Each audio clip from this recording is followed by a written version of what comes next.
नमस्कार, times of Swaraj में आप सबों का स्वागत है। मैं हूं संतोष सिंह और आज हम टाइम्स ऑफ स्वराज में बात कर रहे हैं मनीष कश्यप की मुश्किलें कमने के बजाय और बढ़ती ही जा रही है। तमिलनाडु में उनके खिलाफ राष्ट्रीय सुरक्षा कानून के तहत 1 वर्ष तक जेल रहने के प्रावधान को सुप्रीम कोर्ट से भी उन्हें राहत नहीं मिली और जो हाई कोर्ट स्तर पर जो कमेटी है उस कमेटी ने भी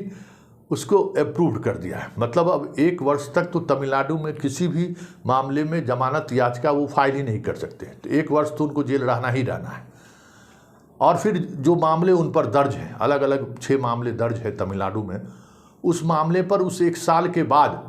फिर ट्रायल शुरू होगा। मतलब क्योंकि इस बीच सारे मामले में एक एक कर तमिलनाडु पुलिस चार्जशीट दाखिल कर रही है। 1 वर्ष जैसे ही पूरा होगा ट्रायल शुरू हो जाएगा। मतलब फिलहाल तमिलनाडु से उनको राहत मिलते हुए नहीं दिख रहा है। इस बीच बिहार से भी उसके लिए एक बुरी खबर है। बिहार में जो उनके खिलाफ एफआईआर दर्ज हुआ था उस मामले में आर्थिक अपराध इकाई ने चार्जशीट दाखिल कर दी है और चार्जशीट में जिन तथ्यों का हवाला दिया गया है, साइंटिफिक इन्वेस्टिगेशन के तहत जिन साक्ष्यों को चार्जशीट में रखा गया है, ये तय मानिए कि बिहार में भी कश्यप को राहत मिलने वाली नहीं है और बिहार के मामले में भी उन्हें सजा हो जाए तो कोई बड़ी बात नहीं होगी। चार्जशीट में जो आर्थिक अपराध इकाई ने जिन बिंदुओं पर सबसे ज़्यादा जोर दिया है वो जोर दिया है फर्जी वीडियो बनाने का और फर्जी वीडियो के सहारे किस तरीके से 2 राज्यों के बीच मतभेद पैदा करना या 2 राज्यों के बीच घृणा पैदा करने के लिए मनीष कश्यप ने एक रणनीति के तहत काम किया। इतना ही नहीं, इस चार्जशीट में ये भी लिखा गया है, लगभग 2000 पेज का वो चार्जशीट है तमाम डायरियों के साथ, तथ्यों के साथ, कि किस तरीके से प्लान करके तमिलनाडु में उस तरह की घटनाएं छिटपुट कहीं घटी थी, लेकिन प्लान करके बिहार से तमिलनाडु के मजदूर संगठनों के साथ मिलकर कितना बड़ा खेल इन्होंने खेला कि तमिलनाडु के कॉटन इंडस्ट्री को कैसे प्रभावित किया जाए और उसके बाद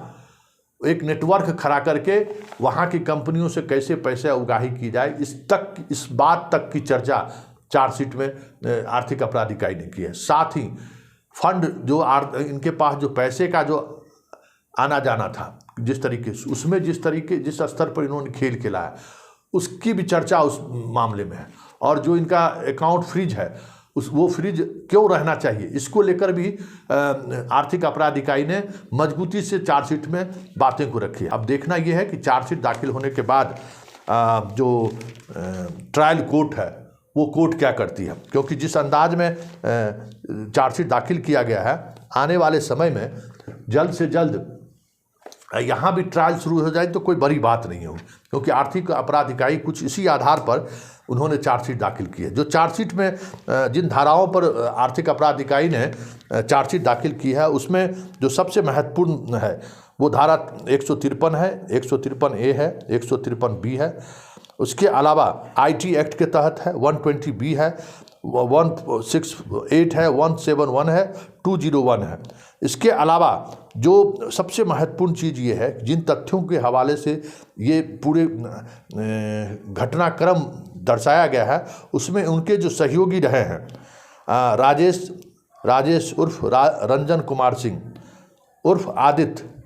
और आदित्य कुमार चौरसिया, मतलब 3 लोगों के खिलाफ मनीष कश्यप के अलावा 2 उनके और सहयोगी जो वीडियो बनाने में, फर्जी वीडियो बनाने में जो एक